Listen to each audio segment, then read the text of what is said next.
Қайырлы күн, есен амансыздар ма?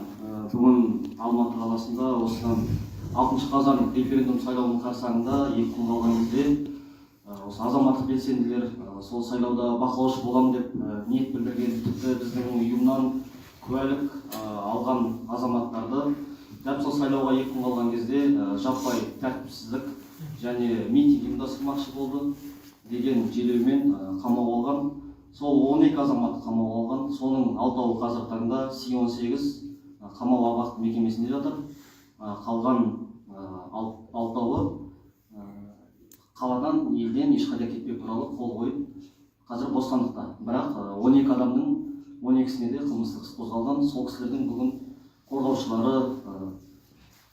қорғаушылары жалпы сот процесс қазір қандай деңгейде, қандай баға береді, қазір адвокаттар сөйлеп сіздерге түсіндіріп берсін.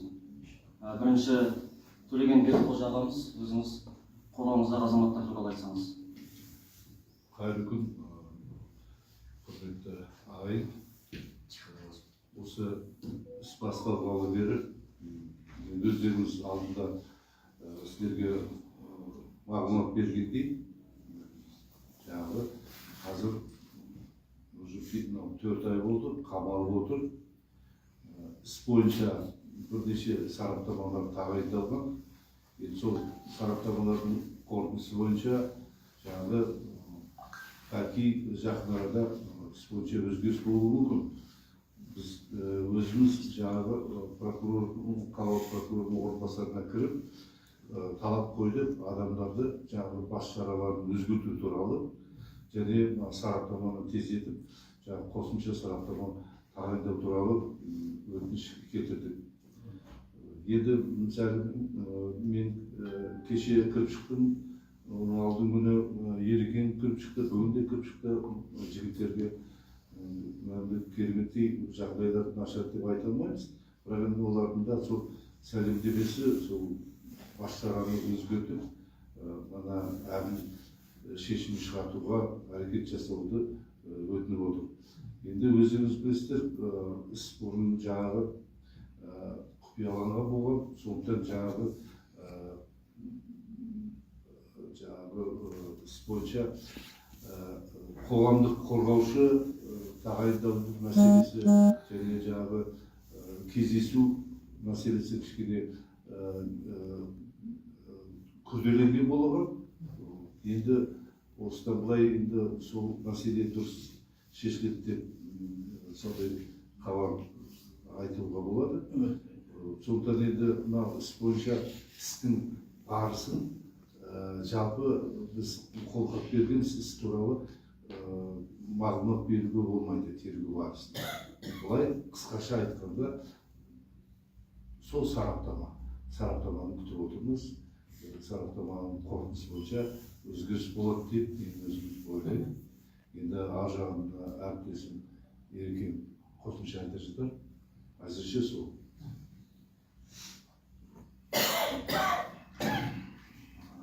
Құрметті қауым, шолым ойлайтын. Енді кіріп шықтым.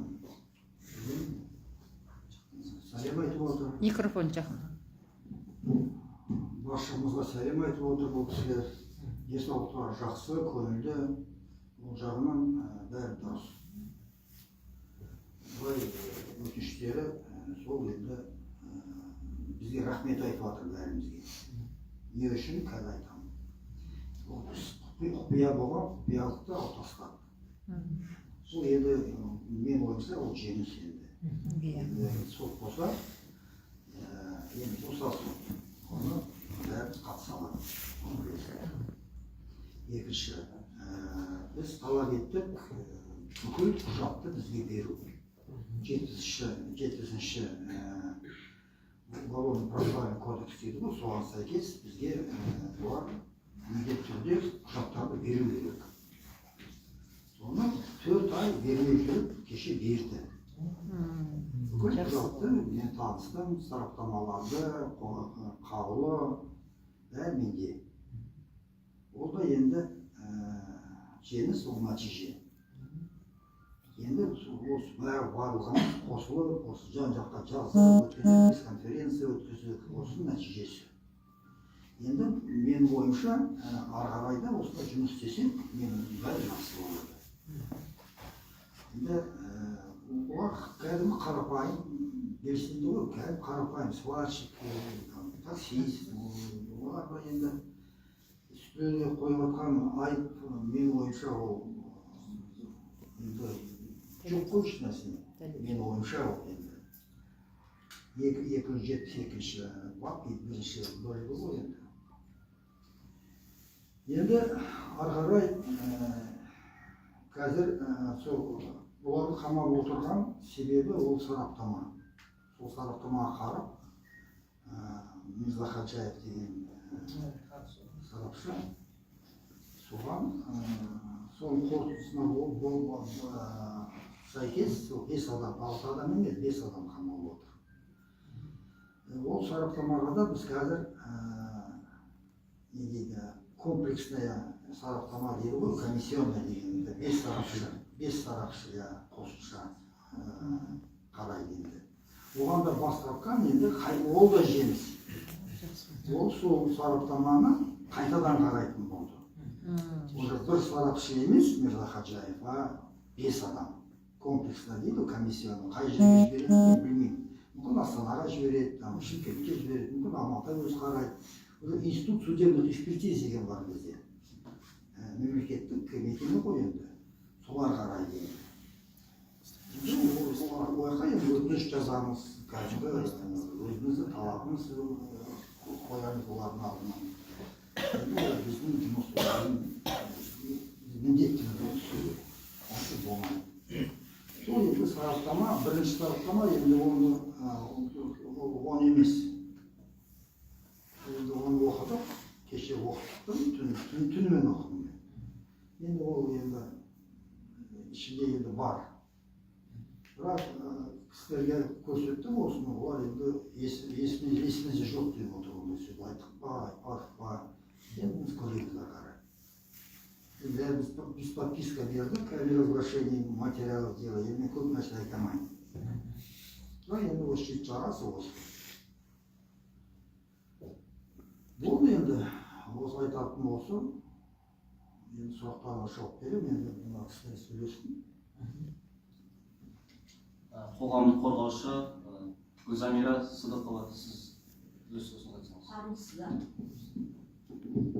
Мен Сыдықова Гүлзамира, Сыдық Пазыржанның жұбайымын. Менің жолдасым Сыдық Пазыржанды Бефировнаның ауылында 29 сентябрьда тағы 8-де үйден ұсталып кетті. Енді бұл кісілерге ел бұзар деп қорқыныш бір жала жауып қамауда 4 ай бойы ұстап отырды. Енді 5 адам қазір түрмеде отырған 5 адамның 3-еуі зейнеткер қариялар, денсаулықтарында кінәраттары бар. Менің жолдасым Сыдық Пазыржан қан қысымы жоғары, бронхысы хронический болып кеткен астматик, жүрегі ауырады. Бұл кісіге ерекше күтім керек. Енді елім деп, ұрпағым деп, ұлтым деп жүрген адамдарға осындай жала жабылып отыр. Олар жазықсыз отанымыздың шаңырағына ондай опасыздық жасауға олардың ондай іске олар бармайды. Азаматтық құқықтар тапталып отыр. Жалған жаламен. Енді мына қылмыстық іс барынша ақиқатты өтсе дейміз. Біздің талабым енді сотқа дейін енді үйғамаққа жіберсе деп соны сұраймын.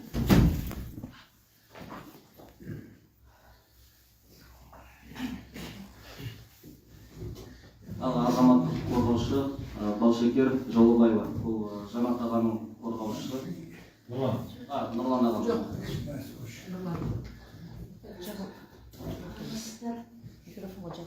Микрофонға жақында. Армысыздар. Мен Жолубаев Нұрлан. Жолдасы болған Жолубаева Балшекер. Мен мына жолдасының отырғанына 4 ай болды қамақта. Жаңа сіздер айтып отырсыздар, денсаулық жақсы деп. Білмеймін енді, мен жақсы деп ойламаймын. Неге десеңіз, менің жолдасым Семей полигонында әскер қызметін өтеген, соның зардабынан тістері түсіп, қазір буындары, бұрын үйде жүргенде буындары ауыратын, одан қалса еще сахарный диабеті бар ол кісінің.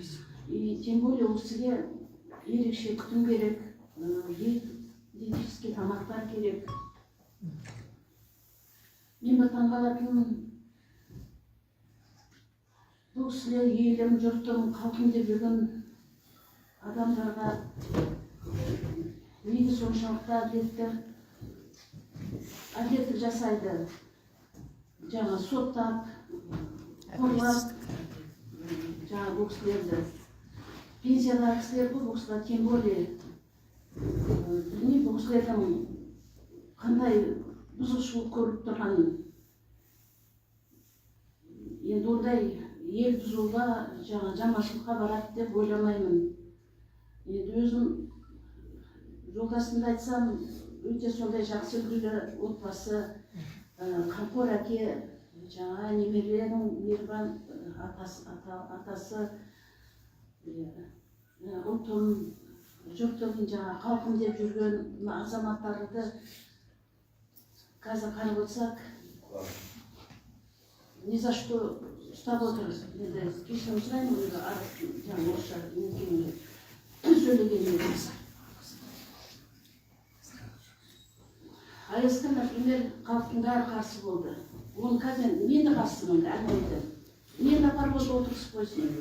Осы отырған адам халықтың бәрін отырғызсын ондай болса. Ол негізі дұрыс емес, бұл вообще әділет. Бұл кісілер тем более еще белсенді болғаннан кейін, мынау қоғамда болып жатқан небір жаңағы мәселелерді, небір оқиғалар болып жатыр, небір енді сол нелерге жаңа көмектесіп, мәселелер, например, ауыл мектептері, жарық, свет, жол, ауруханаға көмектесіп, сөйтіп жүрген азаматтар ғой. Енді мен де сол сұрауым, жаңа сол жолдасымды сотқа дейін жаңа үй қамағына босату сұрап отырыңдар, үй қамағына жіберуін. Сол мен айтарым.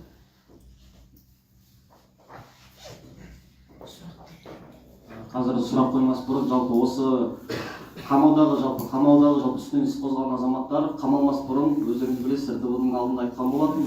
Ол кісілердің үстінен қозғалған іске, ол кісілердің тікелей бұл саяси көзқарасымыз үшін біздің азаматтық құқығымызды таптап отыр деп айтқан болатын. Бұл азаматтар бұған дейін осы қоғамдық істерін ашық әрі жария жасады. Әлеуметтік желілерде қарасаңыздар да, қай азамат болсын өзінің парақшасында әділдікті ашық талап еткен азаматтар. Бұл кісілер біз отанымызды сүйе тұра, біз астыртын еш нәрсеге бармаспыз. Бұл бүкіл ісіміз қоғамның алдында жария етіліп тұр. Яғни бұл саяси астары бар. Бұл кісілер тағы да елімізде үлкен маңызды шешім қабылдар, АЭС құрылысының референдумның алдында қамалды. Осымен байланысты, яғни референдум күні бұл кісілер қарсы азамат болды, жалпы қоғам қарсы, көп басымды билік сескенсе керек, аты жаппай митингке айналып кете ма деп. Бірақ болмаған іске азаматтарды қамауға жөнсіз деп есептейміз, ол кісілер де солай есептейді. Енді журналистер осы қорғаушыларға сұрақ қойсаңыздар. Так, адвокаттарына бір сұрақ қойғым келеді. Бұл біз қазір ғана айтып отырсыз, құпиялығы алынып тасталды деп. Сіздерге бірден түсіндірді ма? Не үшін құпияланды? Сіз алғашқы бірінші рет кездесінде пресс-конференция берген кезде мен сол кезде сұрағам, бұл не үшін құпияланды деген. Енді құпиялықты алып тастады деген сөз қандай да бір негіз, қандай негізді алды. Сол туралы айтып берсеңіздер. Енді өткенде айтып кеттім ғой мен. Құпия іс болу үшін сотталушы адамдар, азаматтар, олар сол құпияға не дейді, должны обладать секретами. Сол құпияға қатысты болу керек олар. Олар енді қарапайым адамдар ғой енді, оны қандай құпия біледі олар, қандай құпияны, мемлекеттік құпияны олар біледі, соны жасыру үшін. Сол жаздық, айттық, енді олар енді түсінді. Енді анау айтып кетейін, мысалы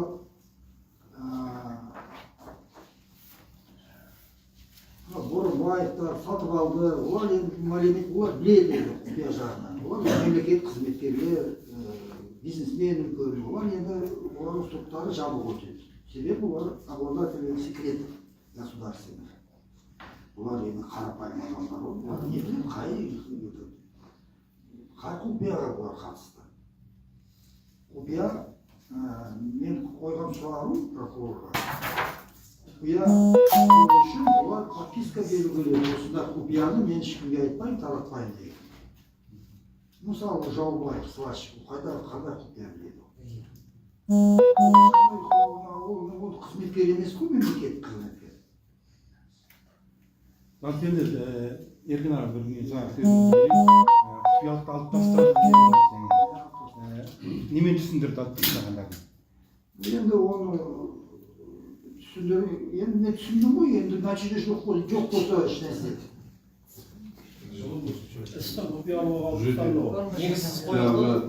Біздің тарапымыздан жаңағы қамауда отырған адамдар қойған прокуратураға барлық инстанцияға жазған арыздардың нәтижесі ғой.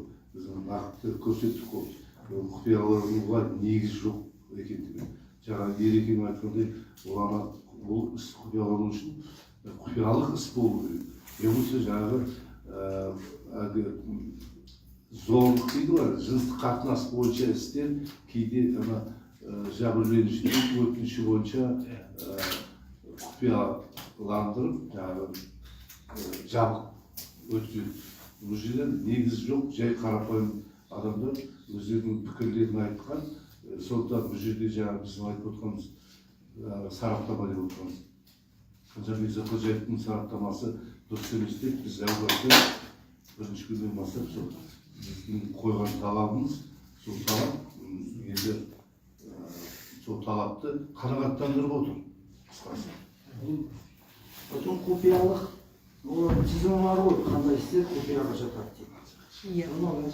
Кәмелетке толмаған өспірім, солардың істері құпияға жатады. Потом военный, әскери істері, енді ол действительно құпия ғой, енді оны таратуға болмайды ол мәліметтерді. Ал бұл іс қайда құпия? Болады. Дұрыс сіздердің енді еңбектеріңіз ол қаншама жүгіріп жүрген. Енді ол құпия емес екенін рядовой журналист өткендегі алдыңғы пресс-конференцияда жасағанымызда мына көшілік журналистің өзі айтты. Осы қалай құпия болады? Осы сұрақты қойды, өз жауап берді артынан. Сол қатардағы журналист бұл құпия іс емес екенін біліп тұрғанда, сол надзорный мемлекеттік жаңағы прокуратура, следователь қаншама жүргізген, майор еді, ол подполковнигін алды қазір. Фамилиясын ұмытып тұрмын қазір. Солар білмейді ма, ол қамаққа санкция берілер бұрын, тергеу судьясы. Санкцияның алдында бұлар әлгі скрытый немен бұрды ғой, сол кезде бұл мәлім болды. Ол біреуі садикке жаңағы балабақшаға немересін апарады. Біреуі сіз өзіңіз айтып отырсыз, сварщик қатардағы. Олда қандай мемлекеттік құпия болатынын олар сол кезде біліп отыр. Осы 3 айдан кейін барып, сіздер қаншама әбігерге салды, халықты көтерді. Осыған кім жауап береді? Ответственность кто? Вот, например, соған бірдеңке ала ма, мысалы, ол менің ойымша бұған тікелей надзорный прокуратура қызметкері, ана санкция берген осыған тергеу судьясы солардың нақты атын атап, мен ойлаймын соларға жоғары басшыларына талап етіп хат жолдауымыз керек деп ойлаймын. Штраф салды. Мысалы, адам 3 ай бойы ол қайда қарап отыр? Ол мен әрбірден кейінгі ол жұмысы, ол сол күнде, сол сотканың ішінде ол определить ету керек еді. Мынау құпия іс па, жоқ па деп. Ол бұл жерде біліп отырсыздар, бұл тағып отырған айыптары да ешқандай бір нақақтан нақақ келіп отырғанын біліп отырсыздар. Соған мен ойлаймын өзім тарапынан, өзім ойым енді бұл. Сіздер заңгер ретінде, адвокат ретінде жауапқа тарту керек бұл. Өзі сұрақ қойып, өзі жауап береді. Енді сондықтан сіздер енді лицензияларыңыз бар ма? Жаңа Ерекен айтты ғой, жаңағы бұл істің жаңағы біздің барлығымыздың соның ішінде сіздердің де жаңағы қамауда отырған азаматтардың барлықтардың арыздарының негізінде осындай өзгеріс болып отыр. Ол бір. Екіншіден, жаңағы іс бойынша орын алған заңсыздық бойынша іс біткеннен кейін прокурор болса сол жеке қаулы шығарады. Осы дұрыс қамалмаған оны біздер де сіздер де бар. Қоғамдық қорғаушылар, соттаушылар да жаңа сотта айтады ғой. Бұл былай да сотқа баратынсыз ғой. Сондықтан сотта айтады, мен осынша уақыт бекер қамалдым, осындай заңсыз сараптама шығарған үшін, осы заңсыз құпияландырған үшін, осы жауапты адамдарға тиісті шара қолдану керек деп оны бәріміз айтамыз. Оны сот жеке қаулы шығару бойынша Шығару керек. Моральдық, материалдық. Жалғыз сол құпия емес, енді басқа да нарушениялар. Мысалы, 70 бап 70 бапқа сәйкес олар бізге құжатты бірінші соғаннан беру керек. Олар болса 4 айдан кейін беріп отыр. Енді қалай біледі ол қыздар. Оны бастығына бардық, жан-жаққа звондадық. Астанаға барам деп айттым сөйлеске. Сол білмеймін, мен аяқтадым, олар берді құжатты, полын берді. Как положено, бәрін біле тізіммен міне деп подпись маған берді. Екінші, енді заңды өкілі дейді ғой, общественный защитник. Онда қазір бермей отыр, онда. Ол да заңсыз. Заңға сәйкес жақын туысқандары, ағайыны, әкесі, шешесі, балдары міндетті түрде болу керек. Қоғам қорғаушы. Оны бірінші арызбен ертеңіне или сол күні қаулы шығару керек қой тергеуші. Оны әлі де бермей отыр. Разве берді? Жауап шықсын деп әкесіне. Не жауап береді? Жауап бермейді ешнәрсе. Ешнәрсе жауап бермейді, просто не положено дейді, болды, сен түсінбеймін. Енді мен сол құжаттарды полный қазір дайындап отырмын, ертең күні мен, конечно, бұны мен айтам, сотқа да айтам, жаңаққа айтам, қалай, что тергеуші, что тергеу, қандай надзор бұл. Прокурор енді бақылау жасайды. Ол қандай прокурор? Мұндай енді элементарный бұл нарушение. Элементарный нарушение. Мысалы, біз ол сараптаманы бізге бермейді сараптаманы. Өздерін, не дейді, сарапшы тауып, соған берді. Не берейін маған бермесендер сараптаманы? Мен жалғыз етемін. Берді енді, мен оқыдым, енді жалғыз етемін. Өзі енді өтініш бойынша олар енді не дейді, қанағаттандырды. Оның комплексіне айттым ғой, мен комплексіне сараптама жасаймын.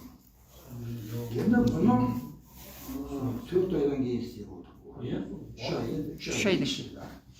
Енді когда соттың шешімі шығады ғой, біз апелляция береміз ғой. Ол міндетті түрде апелляцияны бергенде ол қабылдап алады ғой, арызыңызға арыз. Апелляция жоқ демейді ғой, аман демейді, Олар тура енді біз апелляция біздің құқығымыз бар. Сол апелляция нам не положено деп отыр ғой енді. Ну это олар енді не знаю, олар грубое нарушение законодательства. Менің ойымша. Тағы бір сұрақ, жалпы енді жаңа сөздеріңізді айттыңыздар, мынау тергеу амалдарына қол қойды, ештеңе айта алмаймыз деп. Дей тұрғанмен тергеу амалдары қазір қай деңгейде? Сіздер енді құжатты таныстырмау туралы қол қойып, бірақ тергеу амалдары қай деңгейде? Қашан сотқа кетуі мүмкін, жетуі мүмкін? Жалпы барыс туралы бір ақпарат. қаншаға кетеді? Оны мен білмеймін. Оны өздері енді палата следственных мероприятий дейді ғой, өздері біледі. Қазір сараптама комплексный беріп отыр, ол бір айдың ішінде сарапшыға уақыты бар, бір айдың ішінде олар қорытындысын береді.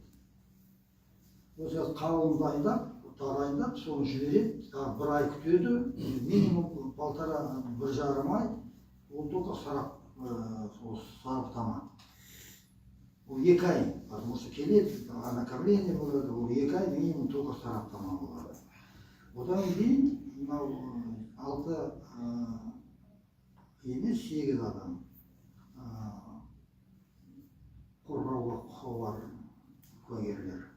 8 адам оларға жауап ала алмады. Олардың не дейді? Олар енді свидетели имеют право на защиту дейді ғой, ол не подозреваемый, не свидетели, ортада тұр. Осы солардың тағдырын шешу керек тергеуші. Кім болады? Қаяққа былай оңға кетеді ме, солға кетеді ме? Мен де білмей отырмын, өзі де білмей отыр. Мен ойымша. Мен білмеймін енді олардың ойын. Бірақ енді свидетели имеют право на защиту деп сотқа кетпейді ондай материал. Олар только или свидетель, или немесе күдікті подозреваемый. Болды. Менде бір сұрақ бола ма? Біз осы департамент полицияға барған кезде Усеров Рахат деген тергеушіге, сол кісіге біз кіргенбіз, жолыққанбыз. Сол кезде ол кісі өстіп айтты, анау правозащитник, қоғамдық қорғаушы жөнінде. Қоғамдық қорғаушы біз ол кісіге туыстардан бере алмаймыз, бұл туыстары допростан өткен, қол қойған деп. Сол мәселе не болды екен, сол менді түсінбедік. Бірақ туысқандар айтады, біз допросқа қатысқан жоқпыз, біз жауап бермедік, біз қол қоймадық дейді. Енді жақын туысқандар, они не имеют права свидетельствовать против себя или против близких родственников. Олар жауап алғаны ол заңсыз. Просто енді Мұбарақтың баласынан алып сондай жауап мен оқыдым, әшейін қайға әке барды, мен білмеймін, не істеп жатқанын әкесі білесің ба, білмеймін, бір сұрақ әшейін, түсініксіз. Соны енді осыған сүйеніп бас тартып отыр. Бірақ енді Мұбарақтың басқа әйелі бар, тағы балдары бар, оларды болу мүмкін ғой енді, заңға сәйкес. Заңға қайшы емес қой. Оларға бермей отыр. Енді ол мен түсінемін, ол әшейін сылтау. Надо решать это. Ол сылтау енді қорғаушы міндетті түрде беру керек бұлар. Себебі адам ауырады, баласы алдына барады, көреді, бір қартын жолдайды, ол қарт жібереді бұлай. Сондай жұмыс ол. Мен мына кісі отыр ғой. Қамалда